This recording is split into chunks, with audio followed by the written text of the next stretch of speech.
ये बेगूसराय है जिसे कभी उद्योग, अपराध, राजनीति, संस्कृति के लिए लोग जानते थे। खैर अब जो है बेगूसराय को कैंसर का हॉट स्पॉट माना जा रहा है। कहा कि अगर इस चीज़ को नहीं देखा गया तो आप जो है आमरण अनशन कर देंगे जिस दिन उस चीज़ की इनॉग्रेशन होगी। तो जब अथॉरिटी आपकी सरकार दे रही है तो आप हाय तौबा क्यों मचाए हुए? सबसे पहले हम बेगूसराय की जनता है, बेगूसराय के आम लोग हैं। बेगूसराय बचेगा तब राजनीति होगी। सीधे भूगर्भीय जल के दोहन का इनको कोई अधिकार नहीं है। मैंने इंडस्ट्रियल पॉल्यूशन एक्ट पढ़ा है, मैंने इन्वायरमेंटल पॉल्यूशन एक्ट पढ़ा है। चंद वो लोग जो लोग रिफाइनरी से लाभान्वित होते हैं, लोकल लोगों के नियोजन में बाधा पैदा करता है। हमारा साफ साफ कहना है कि ऐसे लोग बेगूसराय के गद्दार हैं। वो कहते हैं कि अक्सर लोग अपने मामले में बेहतर वकील बन जाते हैं पर दूसरों के मामले में जज बनते उन्हें देर नहीं लगती। ठहर जाइए, हमारी दो बात सुनकर जाइए, क्योंकि बिहार का एक जिला है बेगूसराय। जब बेगूसराय का नाम लेते हैं तब कहीं ना कहीं उद्योग और अपराध, ये दो समीकरण जो है बहुत जोरदार मिलता है। और यहाँ तो कहना ही नहीं है, बेगूसराय का नाम लेते ही सब लोग चौंक जाते हैं। खैर आज हम अपराध पे नहीं, आज हम उद्योग पर बात करेंगे, क्योंकि बेगूसराय को बिहार की औद्योगिक राजधानी मानी जाती है और ऊपर से लगातार कई सारे नए उद्योग शहर में पनप रहे हैं। चाहे वो कोको कोला को लेकर हो, चाहे रिसेंट में एक नई अपडेट्स आ गई, रिलायंस की कैंपा खुल रही है, यहाँ 1000 करोड़ की लागत से खुल रही है। तो वहाँ जो रहने वाले लोग हैं, बेगूसराय के जो स्थानीय निवासी हैं, वो काफ़ी इस बात से परेशान हैं। वो ये कह रहे हैं कि भूजल का जो दोहन हो रहा है कोका कोला के द्वारा, जिस वजह से वहाँ के स्थानीय लोगों को पानी नहीं मिल पा रहा है। भूमि के अंदर जहां 60 फीट 70 फीट पर पानी आ जाया करती थी, आज 100 फीट पर वहां पानी नहीं है। खैर इस मामले पर बात करने के लिए हमारे साथ एक विशेष मेहमान हैं, शहर के जाने माने अधिवक्ता हैं और भाजपा के कद्दावर नेता हैं। मिलवाइए हमारे साथ अमरेंद्र अमर सर हैं। सर स्वागत है आपका न्यूज़ हॉल पर, कैसे हैं आप? आपका भी बहुत बहुत स्वागत।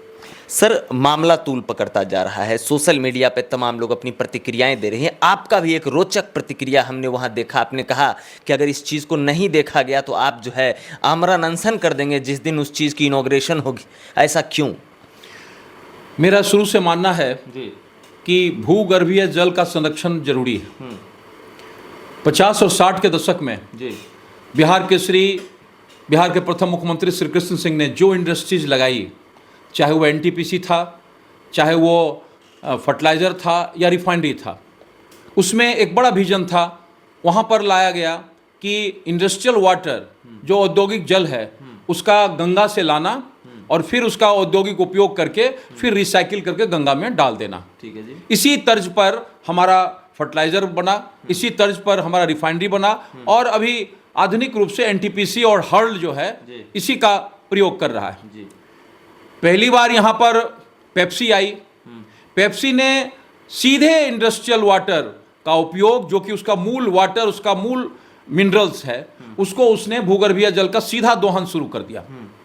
इसके बारे में भी इंडस्ट्रियल एक्ट के मानक बने हुए, लेकिन उसने इन फैक्ट्रियों के तर्ज पर गंगा से या बगल के गंडक से पानी लाना मुनासिब नहीं समझा।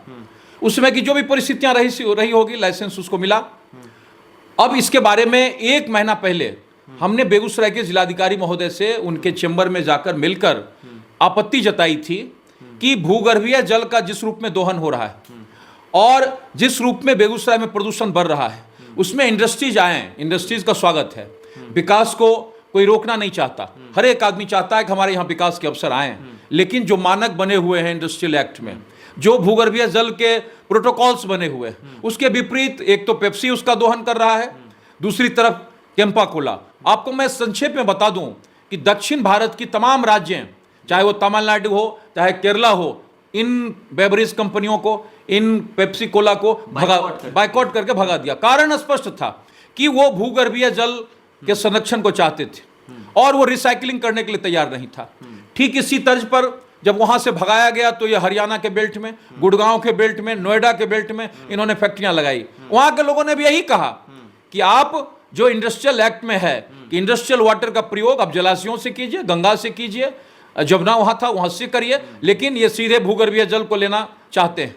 हमारा साफ साफ कहना है कि यदि ये सीधे पेप्सी की तर्ज पर कैंपा कोला भूगर्भीय जल का उपयोग करती है और यदि वो रिसाइकलिंग नहीं करती है तो बेगूसराय में भूगर्भीय जल का संकट होगा, और ऐसी परिस्थिति में ऐसी कंपनियों का बेगूसराय में स्वागत नहीं है, इसीलिए हमने ऐसा कहा। सर एक बात मुझे समझ नहीं आ रही है कि आप भाजपा से हैं, देश में आपकी सरकार है, प्रदेश में गठबंधन में आपकी सरकार है, और जो दोनों अथॉरिटी हैं, चाहे केंद्र की हो, CGWA के बारे में आप जानते होंगे, रिजर्व वाटर अथॉरिटी है सर, सरकार उसको हैंडल करती है। राज्य में सर जल बोर्ड निगम है सर, वो ऑथराइज करती हैं लोगों को यहाँ काम करने के लिए। तो जब अथॉरिटी आपकी सरकार दे रही है तो आप हाय तौबा क्यों मचाए हुए हैं? देखिए, सबसे बड़ी बात है कि बिहार में हमारी सरकार है, केंद्र में हमारी सरकार है, लेकिन सरकार को ये नॉलेज में देना और NGT के जो गाइडलाइंस हैं, नेशनल ग्रीन ट्रिब्यूनल के जो गाइडलाइंस हैं, उनको फॉलो कराना भी यहाँ के लोग हैं। सबसे पहले हम बेगूसराय की जनता है, बेगूसराय के आम लोग हैं। बेगूसराय बचेगा तब राजनीति होगी, बेगूसराय खत्म हो जाएगा और राजनीति आगे रहेगी, ऐसा नहीं हो सकता है। इसीलिए जब कभी बेगूसराय का सवाल होता है, अपराध का सवाल होता है, जब कभी विकास के ऐसे मुद्दे होते हैं, तो मैं मुखर होकर बेगूसराय के लोगों की आवाज़ बनता हूँ और कहता हूँ। इसीलिए हमने जिलाधिकारी महोदय से मिलकर हमने सरकार में दी इस बात को रखी है, तो इसका साफ अर्थ है कि हम सरकार में हैं तो प्रॉपर चैनल से कर रहे हैं। लेकिन इस बीच जब हम पेप्सी के बारे में अपनी चिंता व्यक्त कर रहे थे तो एकाएक नई खबर आई कि भाई एक और आ रहा है 1000 करोड़ का, और वो इससे ज्यादा जल का दोहन करेगा। तब तो बेगूसराय में एक तरफ जो हमारे इंडस्ट्रीज लगे हुए, बेगूसराय में आज से 20 साल पहले केवल आयरन था, उसके बाद फ्लोराइड की मात्रा आगे बढ़ी, उसके बाद आज आर्सेनिक की मात्रा है। और ऐसे परिस्थिति में आपने हाल फिलहाल देखा होगा कि बेगूसराय सबसे पॉल्यूटेड शहर है, बेगूसराय कैंसर का हब बनता जा रहा है। मेडिकल एक्सपर्ट कहते हैं कि आर्सेनिक की मात्रा यदि बढ़ेगी तो ये कैंसर का सबसे बड़ा कारण होगा। तो ऐसी परिस्थिति में यहाँ के लोगों का बचाना, हम इंडस्ट्रीज के खिलाफ नहीं है, लेकिन औद्योगिक जल के उपयोग का जो प्रोटोकॉल्स है, जो इंडस्ट्रीज एक्ट में है, जो NGT के गाइडलाइंस के, उसको पालन करके वो गंडक से लाए, गंगा से लाए, फिर उसको रिसाइकिल करके वहां डाले। सीधे भूगर्भीय जल का दोहन यदि पेम्पा कोला करती है तो मैंने जो लिखा है, मैं इसके खिलाफ आंदोलन करूंगा, और इसमें जैसा भी संघर्ष होगा हम यहां से लोगों के साथ खड़े होकर संघर्ष करेंगे। हम उनको भूगर्भीय जल के सीधे दोहन का कतई इजाजत नहीं दे सकते। सर भाजपा के सम्मानित नेता के साथ साथ आप जिले के सम्मानित अधिवक्ता भी हैं सर, तो आप सीधे आंदोलन की बात कर रहे हैं। आप अपने जो कार्य क्षेत्र है सर, आप वकालत के माध्यम से, कोर्ट के माध्यम से, न्यायपालिका के माध्यम से भी आप उनके खिलाफ जा सकते थे।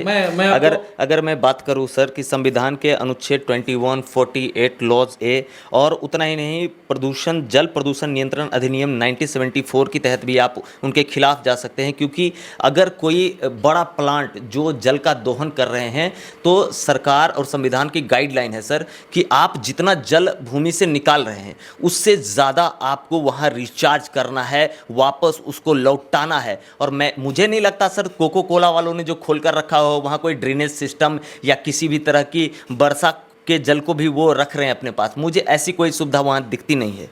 तो ये लोग जो नए आ रहे हैं, क्या ये ऐसी व्यवस्था रखेंगे क्या? आपने सही और मौजूद सवाल कहा। मैं एक अधिवक्ता भी हूँ, मैंने NGT में अपना ऑब्जेक्शन डाला है पेप्सी के खिलाफ। मैंने जिलाधिकारी को इसके बारे में अवगत कराया है। मैं यदि ये प्रोटोकॉल्स, जिलाधिकारी ने कहा है कि हम NGT के साथ, इनके साथ बैठक करके भूगर्भीय जल की जो स्थिति है उसका आकलन कराएंगे, और उसमें जो विषैले पदार्थ मिल रहे हैं, जो आर्सेनिक की कितनी मात्रा है, फ्लोराइड की कितनी मात्रा है, और वो जीवन के लिए कितना खतरनाक है, उसका असेसमेंट कराएंगे। हम चूंकि सरकार में भी हैं, जिला प्रशासन काम कर रही है, इसीलिए हम उसका वेट कर रहे हैं। हमने तैयारी कर रखी है और हमने पूर्व में भी बयान दिया है कि यदि ये काम चलता रहा तो पटना हाईकोर्ट में हम जाएंगे, लेकिन उसके पहले हाईकोर्ट का भी कहना है कि आप NGT में ऑब्जेक्शन लीजिए। NGT में यदि न्याय नहीं मिला और जिला प्रशासन से यदि न्याय नहीं मिला तो फिर पटना हाईकोर्ट ही एकमात्र सहारा है।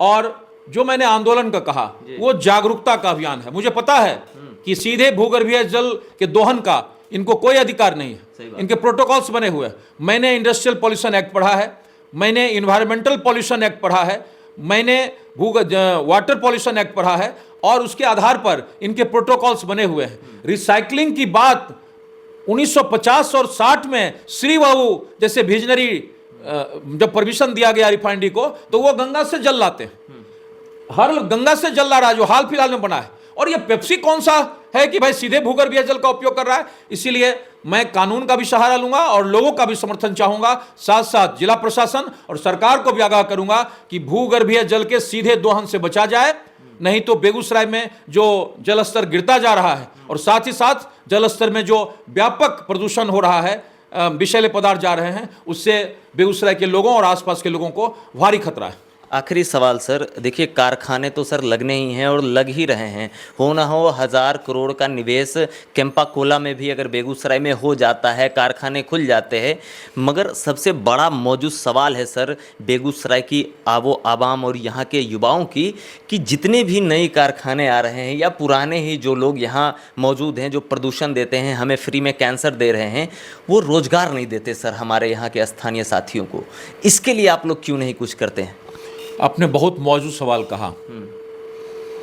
जब आप पूर्वोत्तर के क्षेत्र में जाएंगे, जब आप दक्षिण के क्षेत्र में जाएंगे, जब आप महाराष्ट्र में जाएंगे, तो वहाँ पर स्थानीय लोगों की प्रायोरिटी केवल लेबर्स में नहीं, टेक्निकल पोस्ट पर भी, जो है एस्टेब्लिशमेंट के पोस्ट हैं उस पर भी। लेकिन ये दुर्भाग्य है कि बेगूसराय में जितनी फैक्ट्रियाँ आई, 2000 में पहला एक्सपेंशन आया अटल बिहारी वाजपेयी जी के समय में, उस समय जो नियोजन मिला, उसके बाद जो ये एक्सपेंशन आया वो नियोजन उस रूप में नहीं मिल पाया। पेप्सी में तो एकदम नहीं मिला। पेप्सी में तो हमें लगता है कि पेप्सी को जहां से भगाया गया था, वहां से जो उनके एम्प्लॉइज थे वो एज इट इज यहां आकर ज्वाइन कर लिए। और जब इनको ये कहा गया कि भाई लोकल लोगों का नियोजन, तो उन्होंने लेबर दिखा दिया। ठीक यही स्टाइल जो 20,000 करोड़ की बात की जाती है रिफाइनरी में, तो रिफाइनरी में कहा जाता है कि हमने इतना एम्प्लॉयमेंट किया, और एम्प्लॉयमेंट का भी बड़ा बेहतर तरीका है, वो नियोजन के लिए एजेंसियां रखते हैं और उनसे जब पूछिए तो वो कहेगा कि आप एजेंसी से पूछिए। आप लेबर ला नहीं सकते हो, आप महाराष्ट्र से लेबर नहीं ला सकते हो, लेबर तुमको बेगूसराय से ही लेना है।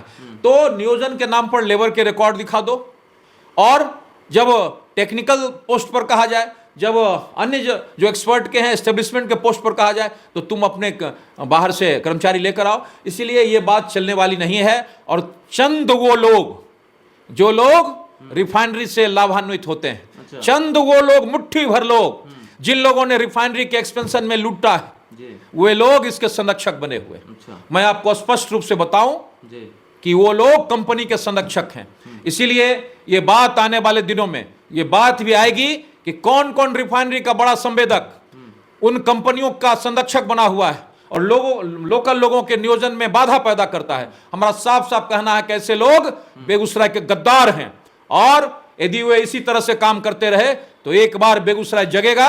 और इन तमाम लोगों के खिलाफ जो लोग कुंडली मारकर बरौनी रिफाइनरी के एक्सपेंशन पर बैठे हुए हैं, और जो लोग कुंडली मारकर रिफाइनरी के एक्सपेंशन में लगी कंपनियों को कब्जा कर रहे हैं, ऐसे लोग बेगूसराय के खिलाफ हैं, और वो एक साथ आर्थिक और राजनीतिक दोनों लाभ लेने के लिए बैठे हुए हैं। संरक्षण तो सर सरकार का भी है। अब जैसा भी जिनका भी संरक्षण है, बेगूसराय के लोगों का रोजगार छीनने में यदि जो आगे है उसके खिलाफ दो दो हाथ किया जाएगा। इसलिए ये बात मैं लोगों पर छोड़ता हूं कि आखिर कौन से चेहरे हैं, कौन से वो लोग हैं जो इन कंपनियों का संरक्षण कर रहे हैं और बेगूसराय के लोगों का नियोजन छीन रहे हैं, नौकरी छीन रहे हैं, उनको उसमें शामिल नहीं होने दे रहे हैं। सर हमारे साथ जुड़ने के लिए बहुत बहुत धन्यवाद। आपका भी बहुत बहुत धन्यवाद।